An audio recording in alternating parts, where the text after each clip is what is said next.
Hey everybody, I'm TheSmashWaffle. It's been a while, huh? I apologize for my prolonged absence from Rivals of Aether Workshop content, as I've been quite busy dealing with work, college, and other endeavors in life. Not to worry though, because I've still been slowly but surely chipping away at some projects here and there, one of which I'll be showing today. I've been working hard on a brand new character with the help of a fellow workshop creator, and I hope you all will like what you see next. Please take a look.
That's right, none other than the spectral spectacle Napstablook from Undertale is doing the Rivals of Aether Workshop. I did the bulk of the work when it came to Napstablook's animations, and did hence my own programming here and there too. And once again illustrated the promotional render for the character. However, I couldn't have done any of this without the help of Delta Parallax. Speaking of which, let's switch over to him, shall we? Hello everyone. That's right, my name is Delta Parallax and I collaborated with TheSmashWaffle here on Napstablook. I mostly program, but I also do a bit of music, sound design, and also dabble a bit in animation. For this project specifically, I did pretty much all of that. I programmed most of the character, polished some of Napstablook's animations, I roughed out some animations, I even did one pretty much all on my own, and provided custom visual effects and sound effects for polish. But you might be asking yourself, who exactly is this little fella, and why should I care about them? Well, for that, it's my pleasure to provide you with a bit of background. And just a disclaimer for the next section, spoilers for Undertale if you haven't played it yet. I very much suggest that you do, though. Undertale, a game by Toby Fox, puts the spotlight on you, a human child that has fallen into the underground and now has to journey back to the surface. You face multiple monsters on your way, but Napstablook here is the first mini-boss you'll encounter. They're a depressed, introverted, non-corporeal entity who resembles the stereotypical sheet-white ghost. At first, they act very anxious and hesitant, but if you befriend them, they end up warming up to you, bearing their signature dapper bloke look, before disappearing. Later on in the game, they save you from a tense encounter with another boss, the Mad Dummy. If you befriended them before, they'll invite you to their home, where they'll show you their music record collection and snail farm. There, you get to feel like garbage and race the snails. It's pretty funny, all things considered. At the end of the game's true pacifist route, they and two other monsters, Metaton and Chiron, reunite and start touring around the surface, happily ever after. And well, that's great and all, but that leaves out a key part of the equation here, and for that I'll pass the mic to Waffle. So why Napstablook, you might ask? He might not be the first pick who might come to mind when you think of an Undertale or Delta Ring character in a platform fighter, but he's an interesting choice to entertain. Delta Parallax was actually the one who came up with the idea for this character, but I feel like he'd be a fun character to do. Either way, he's a simple character with a lot of room for creativity based on the given source material. He might not get quite as much spotlight in the game as others, but he's definitely not the most obscure character I've made for Workshop. Besides, he fits like a glove into the theme of Halloween, which is the projected release date for him. Funny that it's also the 5th anniversary of Delta, huh? In Rivals, Napstablook can be described as a floaty zone breaker that focuses on movement mix-up, how it can move with varying range and speeds, and some even having unique movement options to them. Luki's gameplay revolves around footsies and bait and punish tactics, in which it's best to take advantage of how quick a lot of their moves come out while pressing your opponent with their range and stage control, a lot of which we'll get to later. They do not have a lot of normals that can reliably start combos, so it can be hard to get in, but their specials help alleviate that a bit. For some moves, Napstablook bears the Napstablook look seen in their boss fight and multiple renditions of their character. They also wield canes to not only boost their range, but also add a little more flair to their stylish look. Additionally, some of their moves employ cheers as part of the visual, which are also used in their boss fight. Jab is a 2-hitter consisting of a headbutt, which leads into a sliding hit. Forward tilt is a stab forward with a cane that hits a good range before them. Up tilt is a slow move that sends upward. Down tilt is an anti-air move where they poke their head out and upward, giving them a bit more vertical range than most other down tilts. Especially at the ledge, this can be pretty spooky to deal with. Dash attack is a quick faceplant that skids across the ground. Neutral air is a 3-hit spin that works great as a combo starter. Forward air is a slow headbutt forward which can kill at higher percentages. Meanwhile, up air is a multi-hit spin which leads into a J-like motion, which allows for an interesting movement option even if it misses. It can drag down too. Down air is a small yet fast spike with a sour spot that sends upward. Back air is an arching swipe with a cane. For their forward strong, Napstablook swings their cane in front of himself, which has a sweet spot at the center of the arc which does more damage. Napstablook's up strong is an upward swing with a ghastly energy that pulls opponents in, which hits twice for good measure. If you successfully land the last hit, you'll get some positive feedback from the audience, along with some confetti. Down strong is a 2-swing hit on both sides, being the fastest of their strongs. If an opponent is hit with the first swing, they'll be pulled to the end of the cane on the second. This move is especially good for mixing up your opponent, or punishing them for a poorly received act. Napstablook's specials as concepts are inspired by those of Sora and Pac-Man, both from Super Smash Bros. Ultimate, and Hannah, an older original character on the Workshop who uses very similar tools to that of Napstablook. Themed around their affinity for music, they employ records and mobility tools to start and extend combos at longer range, and to get out of dire situations. Let's start off with the neutral special, the records. Inspired by Sora's spells and Pac-Man's bonus fruit in Super Smash Bros. Ultimate, they're a collection of 3 color-coded discs, each with their own little quirks. They're great for starting combos and getting a good rhythm going, which is where Napstablook's other stuff doesn't really get to shine too much.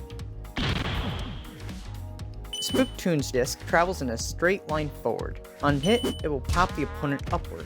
Spook Wave's disc travels forward quickly before easing backwards with similar speed. On hit, it will send outward in the direction it was moving. Gouladay's disc travels forward and bounces. On hit, it will stun and send upward. The order of the records is Spook Tune in green, Spook Wave in yellow, and Gouladay in red, and then it loops. Once you use one record, the next is queued for use on the HUD. Forward Special is a burst of speed. It's useful as a recovery or repositioning tool as it has no pratfall, but it can only be used once per airtime. There's a bit more to this move than this though, and it involves the stage control, and we'll cover that later. For Napstablook's up special, they flatten themselves and jump, leaving behind a cloud of smoke as they ascend with a trail of fire. This cloud has a hitbox for 1 frame, which sends upwards and has high knockback scaling. This makes it able to kill at very high percentages. For down special, it's the thing we've all been waiting for, the stage control.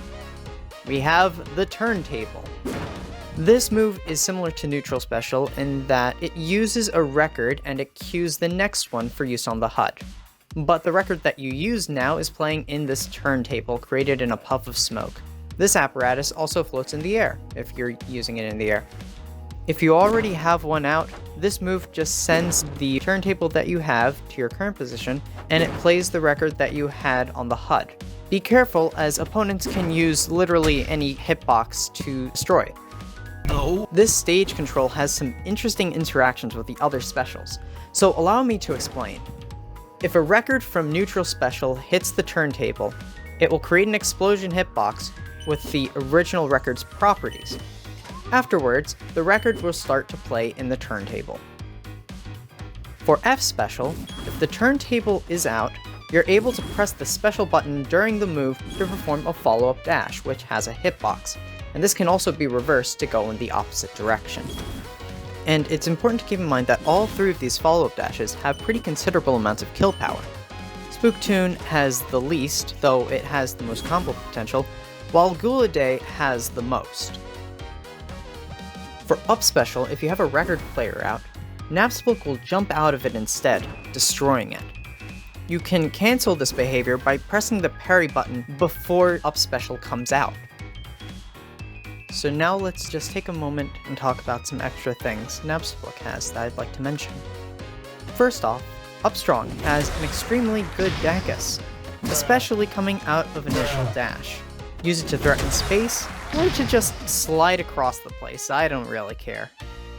Next, if you launch Napstablook far enough, the damage sound from Undertale plays. After all, Bluky here is still just a monster. Next up, we have the respawn platform.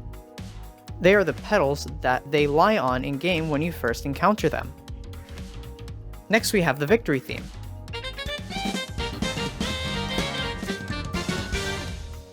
This is a remix of a small part from Ghost Fight, Napstablook's battle theme. Next we have the two taunts. For normal taunt, Napstablook will put their headphones on and begin to sway to whichever record is currently queued in the HUD, or the record player fits out. If the taunt is held down for long enough, the background will become more space-like as the track Chill begins to play, which actually happens in the game Undertale, where you feel like garbage. For down taunt, Napstablook will lie on the ground as the text "really not feeling up to it right now, sorry" appears above themselves. This is one of their attacks in game in which they really don't do much of anything. Lastly, I'd like to point out some notable alts. First, we have Echo, which is based on the Echo flowers from the waterfall. Next, we have Mettaton, Mad Dummy. We have Shuppet from Pokemon, Dark Matter from Kirby, Mad Mew Mew, which is based off of the boss from the Nintendo Switch version of Undertale. Lastly, we have Marie from Skullgirls, and Palisand from Pokemon. And I think that's pretty much it for the Napstablook portion of this presentation. I'd like to take the time right now to give some needed thank yous to some of our contributors for this project. First, a warm thank you to Soka and Rosar from the modding group Villains of Aether. They helped color map Napstablook sprites so that alts would work with their palette, and this really expanded our color options. Not only that, Soka also helped with gathering and recording clips, so a big thank you there. Next, we have Artist of Seer for early alpha testing, setting up the aforementioned alternate colors, putting together hurt boxes for most of the attacks, animating down specials animation, and on Forward Strong animating the hat in like the first frame because I forgot and I was too tired to fix it. So thank you, dude. Next, we have the dev spaces Forbidden Training Lounge and Team Grappler Project, whose members were instrumental in providing feedback, which led to a much more polished final product. Thank you so much for your feedback. Finally, we have KurtDog420. That's me! For editing a good chunk of this presentation together. We really could not have done this without you, man. And I think that's everything! If all goes well, Napstablook will have already released on Steam Workshop, so go play him and give us your feedback. Thank you so much for sticking around and watching this presentation. It really means a lot to me. Oh, and Waffle, thank you so much for collaborating with me on Napstablook. It was a blast working with you, and I wish you well on your future endeavors.